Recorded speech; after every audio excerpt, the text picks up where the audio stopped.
Hello, everyone, and thank you for tuning into this update. I'm Joshua Dobi. Appreciate so much you taking a few minutes here as we're looking at what has happened over the last several days. And I know I've given you a number of updates here over the last week or 10 days or so. Just with the times that we're having right now, I think it's more important for us to be a little bit more out in front of you.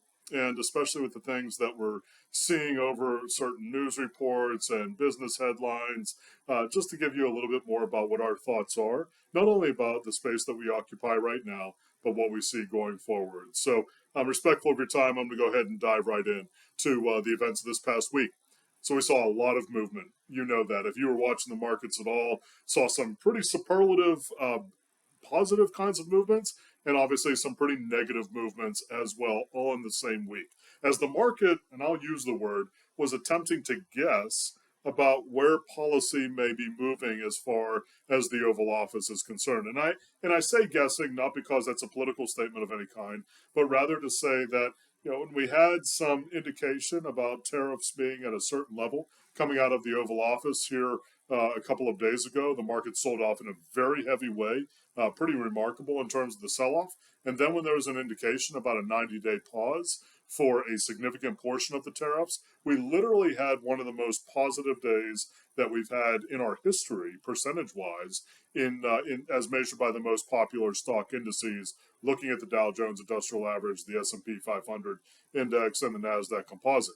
Literally in a single day, we had appreciation of between 9 and 12%. That's a single day. Now, you know me from a planning standpoint, that would be an excellent year. And we had that kind of movement in a single day. So, and again, we're coming out of a lower space.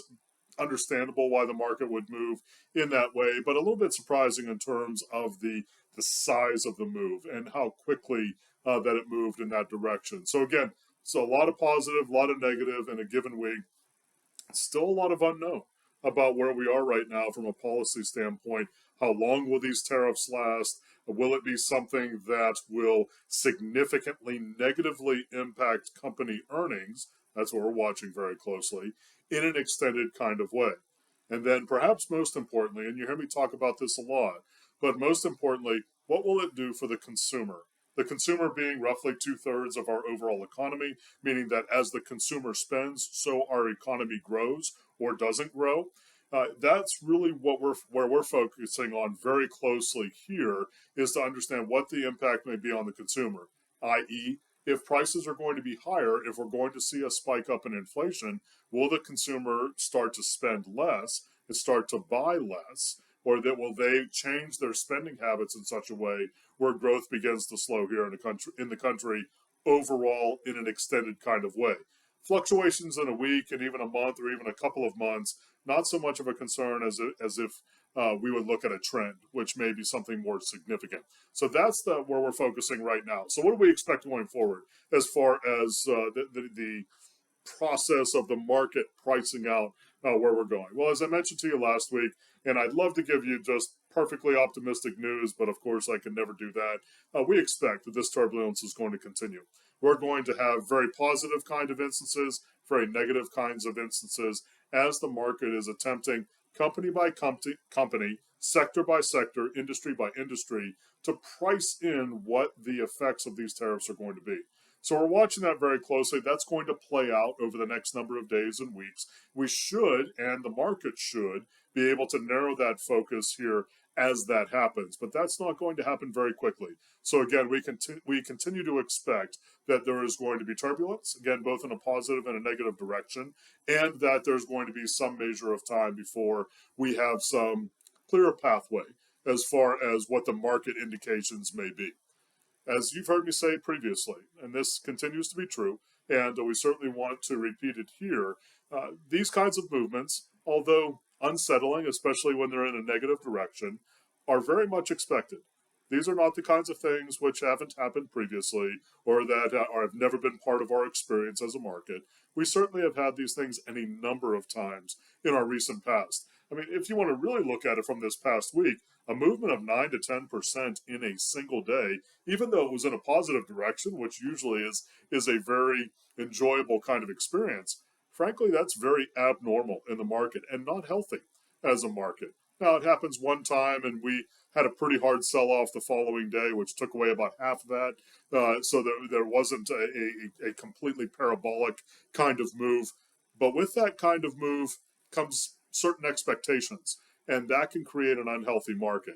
So I'm saying that to say during this time, as you've heard us say many, many times in the past, this is not a time to be changing strategy. This is not a time to be altering significantly what your focus has been from a long-term investing standpoint. Does that mean it's never a good idea? No, we're not saying that at all. We're just saying that into these extremes, this just happens to be more of a negative one. We say the same thing in a positive way as well. This is not a good time to be changing strategies. Now, can it be a time where if you have extra capital and you want to take advantage of buying some things on the dips, is that something to consider? It may be. That may be something to consider. Is it wise to sell at a low after we've had significant negative movement in the market? Probably not. That usually doesn't make a whole lot of sense from a mathematical standpoint. But either way, we don't want to shift strategy into an extreme. Meaning the time to do that, especially on the negative extreme, the time to do that is in a space where you are able to do that without significant negative consequence. And certainly at this point, especially with things that are more aggressive in nature that have pulled back, this probably is not the time to move on that. So again, we expect that this turbulence is going to continue. We encourage folks to accurately understand where things are and understand that you're going to get a lot of inputs, continue to get a lot of inputs in both a positive and a negative direction, depending upon, unfortunately, where the political influence is in the process here. But just like has always happened, and we expect will continue to be the case, this is something that can and does happen with regularity in the markets. And we expect, again, that we will return to a space where there is relative, let's call it harmony. Nothing's ever perfect when it comes to the markets. There are always things tugging in a number of different directions, but a harmony that would suggest that buyers and sellers are on a more even plane. Thank you so much for your time here. Always, as you know, if you'd like to reach out to us, chat about where the markets are, what it means for your overall portfolio, you know I always enjoy hearing from you. And until that next time when we chat, I'll look forward to talking with you soon.